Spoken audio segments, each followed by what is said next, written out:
Voilà, bonjour et bonjour à tout le monde. Merci beaucoup, Monsieur le Préfet. On vous félicite et remercie pour cette initiative prise pour organiser cette rencontre qui a permis en premier lieu de faire une visite pour faire l'état des lieux de l'établissement futur lycée et de voir avec l'ensemble des services techniques ce qui est réalisé et ce qui reste à faire. Et nous avons constaté que le minimum est là pour pouvoir démarrer les activités d'enseignement-apprentissage après le scindement du lycée Charles Dauphin. Une partie sera, le lycée sera installé dans ce site-là. Il faut dire que la visite a permis de voir les manquements, les réalisations, mais aussi les choses à améliorer. L'ensemble des techniciens, des services techniques ont fait une visite qui leur a permis de noter les insuffisances qu'il faut combler et pouvoir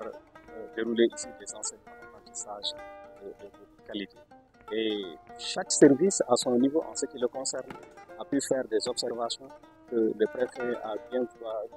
prendre en charge et il a promis de tenir la rencontre prochaine pour voir ce qui a été réalisé afin que la reprise du 2 janvier soit effective dans cet établissement-là. Et tout le monde a engagé l'ensemble des services de travailler en ce sens-là pour que cette date-là soit vraiment une date remarquable dans l'histoire du lycée de Gossas. C'est un lycée dont la construction a pris assez de temps et nous sommes pratiquement au bout, n'est-ce pas, des peines. Et chacun va travailler de son côté pour que cette date-là soit respectée afin que le déménagement puisse se réaliser des conditions. Les engagements ont été aussi des engagements qu'il a commencé même à réaliser en appelant les uns et les autres devant ce qu'ils devaient faire pour que les conditions soient meilleures afin que les enseignants et les élèves puissent travailler dans les conditions. C'est en ce sens-là qu'il a organisé cette rencontre pour que chacun puisse observer, voir de visu ce qui a été fait et ce qui reste aussi à faire. Et pour cela, les normes ont été bien prises, des instructions ont été données, chacun va travailler en ce sens. Vraiment, la reprise après les fêtes puisse se faire dans ce lycée-là. Vraiment, nous remercions tout le monde, nous remercions le conseil départemental pour sa disponibilité, son engagement pour l'ouverture de ce lycée-là. Et nous faisons la même chose pour l'ensemble des services qui se sont déplacés. Donc, je remercie. Je souhaite que cette date-là soit une date remarquable dans l'agenda éducatif de Gossas. Merci beaucoup. asalaamaaleykum ñu ngi nuyu mbokku département bi yëpp di am kontaante bu baax a baax tey dañu ñëwoon fii ci lycée bi ànd fi ak monsieur le préfet doon def visite xool la situation du lycée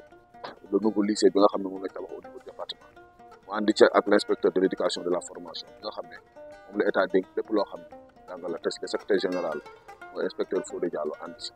ak tous les chefs de service yi nga xam ne vraiment ñoom aussi kenn ku nekk ñàkkul nga am ci loo xam ni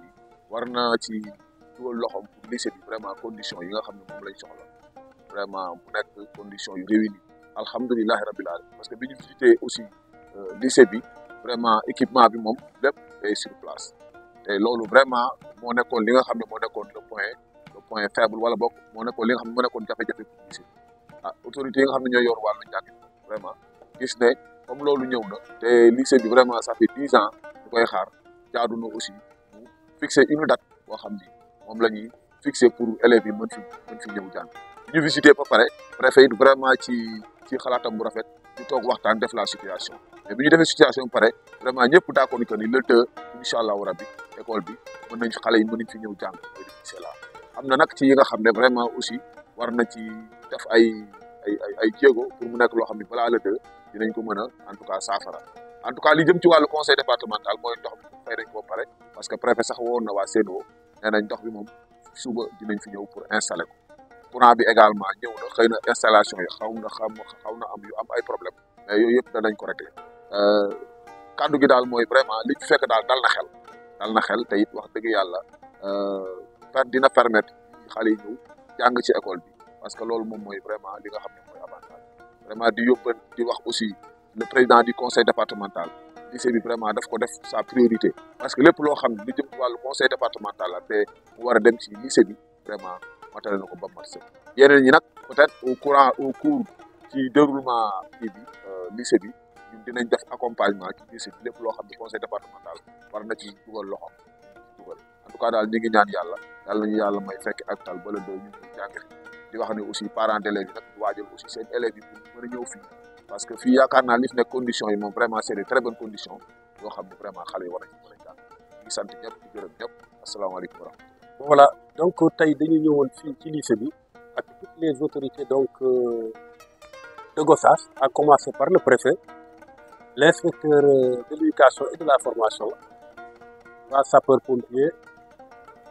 eaux et forêts waa Sénélec waa Sen'Eau le conseil départemental ci bi nga xam ne ginnaaw yàlla aussi lépp moom moo ko doon chapeauté le médecin chef les sapeurs-pompiers et presque tous les services en tout cas le service d'hygiène ñëpp ñi nga xam ne ils sont impliqués quand même dans le fonctionnement du lycée bi ñu ñëwee nag def nañu une visite des lieux xool bâtiment administratif bi xool la salle informatique nous avons vu aussi des salles de classe ak les salles spécialisées yi fa ne ak yëpp ak vraiment tout ce qu'il y a comme mobilier et équipement amené par le ministère lépp nag bi ñu ko fekkee aussi ba ñu waxtaan préfet xamal nañu ne bindoon na lettre gouverneur pour mu waxtaan ak l'inspecteur d'académie par rapport ak la possibilité d'ouvrir le lycée léegi nag bi ñu demee xool aussi les installations et tout gis le mobilier en place c'est du matériel aussi qu'on ne peut pas laisser moisir noonu léegi li am mooy ci li ñu d'accord daal mooy on va démarrer et d'ici là li nga xam ne peut-être mooy des petits manquements ñu jëm ko mottali bokk na ci manquement yooyu lu mel ni Sonatel parce que préfet m'a dit qu'il va suivre au jour le jour pour que la ligne internet soit installée. Il y a aussi la Sen'Eau qui doit compléter ces installations. D'ici là, on pense que ça sera fait. Il y a aussi la Sénélec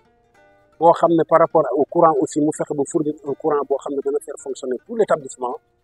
loolu daal mooy tey li nga xam ne moom lañ fi seetlu bi ñu ko seetloo nag ba xam ne kon on peut démarrer avec l'existant muy di fi ne nii ñu ne nag le 2 incha allah au retour des fêtes de Noël le lycée Kharkane de Gossas va démarrer fii bu soobee yàlla bu retour jotee fii la ñuy ñëw léegi nag fii booba ñun danañ fexe ba jël disposition yëpp ba côté personnel ak côté matériel ak yëpp incha allah ñu mën a démarrer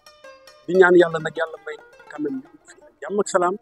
yàlla dimbali ñu aussi ba résultat yi ñu ma doon am résultat yi ñu am ci biir Kharkane bi gën ko kawe ñëpp waaw di ko ñaan yàlla nag waaw loolu rek laa amul peut-être ci li ma ciy wax réunion bi daal quand même ça s'est passé dans une très bonne ambiance chef de secteur yi fi ne ku ci ne aussi et de service quand même wax nga ci sa xalaat yëf wax na ci xalaatam ñëpp wax nañ ci seen xalaat te mel ni daal ñëpp d'accord nañ ci le 2 ñu jéem a démarrer kon nag wasalaam loolu rek laa amul loolu.